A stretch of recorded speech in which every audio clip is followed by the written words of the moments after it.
This is your first look at Call of Duty's revived and remade Verdansk experience for Modern Warfare 3 releasing in 2023. And the burning question on everybody's mind is, will Verdansk be returning to Call of Duty Warzone? And will we finally have a rotation of Call of Duty maps for the first time since Warzone released all the way back in 2020? We've already had our first glimpse at the new Warzone map, which will be releasing later this year with the Modern Warfare 3 integration, and this map is most definitely not Verdansk. It was originally rumored to be Los Almas in the past, but the name for it has since changed, and the actual setting has changed as well. It now has a much more Middle Eastern feel to it compared to a South American feel, which was originally leaked long ago. According to Charlie Entel, the layout itself seems to be entirely the same as what we saw from Los Almas, but they've simply changed the setting of it. It's also said to feature a fair amount of greenery for those of you worried about having a second desert map. And that, later this year, will be the first time we have two big maps in Warzone at the same time. But what about Verdansk? Because Verdansk is obviously a staple of the Call of Duty franchise at this point, and whilst I personally wasn't a huge fan of how Verdansk played in the past, a remastered and remodeled version could offer some serious upgrades that brings Verdansk in line with sort of 2023 expectations for how a Battle Royale map is meant to play. As much as Verdansk is a well-known and well-cherished map, there were a ton of flaws with it. Entire spaces of the map that were just empty open spaces with no cover, buildings that often only had one stairwell or one ladder or one zipline to get up to the roof of them, making them permanent camping places, and generally speaking, the map itself wasn't very well playable if you were an aggressive player. You couldn't cycle around buildings and do different flanks, you couldn't really try and move out in the distance and go cover to cover. There was a lot of flaws with Verdansk. But as you can see in the background of this campaign gameplay, which was revealed at Gamescom, Verdansk appears to have changed quite dramatically. Not only have we seen Verdansk Prison, we've also seen the Dam and we've also seen Hospital, and all three locations appear to be completely redesigned and completely remade for the campaign. But will it be coming to Call of Duty Warzone? The leakers online seem to be suggesting that that absolutely won't be the case, and a couple of the news outlets themselves have explicitly made it clear that Verdansk is for the campaign and won't be returning to Warzone. But to be honest with you, I think that's all very much smoke and mirrors. As somebody who's worked with a large number of developments and somebody who keeps a good track record of how Call of Duty likes to handle its game development, I can safely say that Verdansk will be returning to Warzone. Just not as soon as you would possibly think with the return of Verdansk in 2023's campaign. It will probably happen a little bit later. Now, why do I think that this is going to happen compared to all of these leakers who have been accurate about the game's information so far, but are claiming that won't be the case? Well, the answer to that is two reasons. One, surveys that have been happening over the last couple of years, and two, a look at Call of Duty's development history. Now, for those of you who don't remember, over the past year or two, Call of Duty has been promoting and pushing surveys about what maps people want to see, how do they feel about Call of Duty, and a question that comes up very frequently is the return of Verdansk, or would you want a new map or a Verdansk remastered?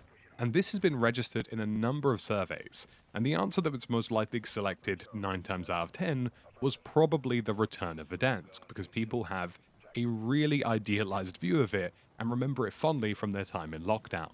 And these surveys do actually have an impact on the development of a game. People definitely don't realize that crowdsourcing information from your audience is a hugely popular way to understand what direction you should take as a developer.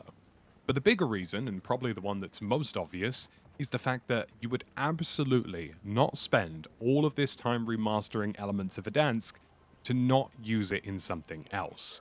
And you can look at all of Call of Duty's past track record and history, where every single part of the campaign, every single part of co-op missions, and every single part of the multiplayer tends to be interconnected. If something is developed for a campaign, you are 100% using those assets in the multiplayer element of your game as well. Most of the iconic maps from Call of Duty Modern Warfare 2 in 2009 were campaign missions and assets from that had been remastered and reshaped to be used in multiplayer assets. And that's just a general design thing that almost all developers do, using your campaign as a basis for creating assets, layouts, props, and things that you would want to use in other elements of your game such as a co-op, multiplayer, or even a battle royale. And by further extension of that, if you were to have Verdansk in the campaign and you used it in the Battle Royale, you could also use that for ground war maps, which could then be introduced as seasonal content as well, which has also been done before. Almost every Battle Royale map has been in some way, shape or form had its assets used within multiplayer, co-op or ground war. So asset sharing is a fairly common thing, and it's something that's done fairly often in game development, and almost it would be considered crazy to not use those assets elsewhere in your game.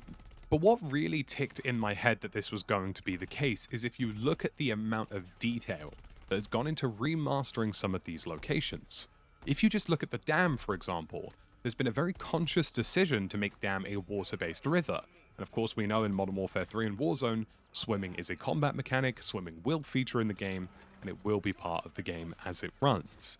And that has been completely redesigned so that the dam does actually allow through water now, and it's clear from the minimap and what you can see on screen as well, that that water flows down into a river system, which would likely be a remastered use of the empty river in the previous Verdansk maps. The same applies to prison in the campaign, where the outside area is now water-based, which it was off the coast. Those of you might infamously remember that the zombie ship crashed into there as part of the Haunting of Verdansk.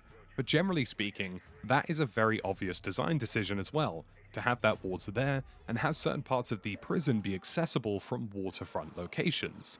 But the big one for me is Hospital. Just look at the amount of detail that's gone into redesigning Hospital to give it more cover. Because if you look at Hospital in the past, it was a handful of rooftops that if you got stuck on, you were as good as dead if you get caught out in the open.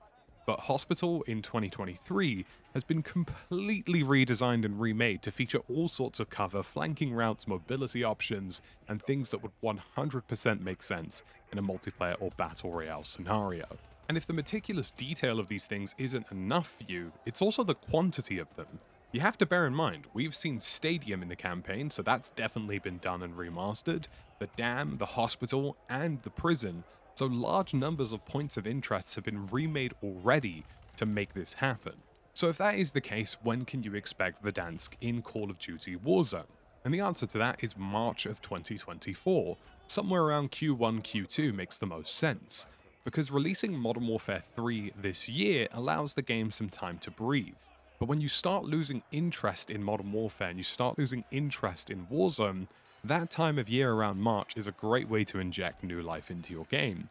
And releasing a brand new remaster of Verdansk would probably set the internet on fire in 2024. It's a fantastic way to re-energize and reinvigorate your player base and pump up the numbers in terms of seeing players come back to Battle Royale or try it again for the first time potentially in a number of years. And it also means that it's given the development team plenty of time to potentially turn a campaign asset that they've been working on for other things into a fully fledged Battle Royale asset that can be used properly without any glitches. So there you have it. In my view, Verdansk is returning in 2024, and I would be utterly astonished if the developers spent all of this time making a brand new remaster of a highly detailed Verdansk to not use it in Battle Royale.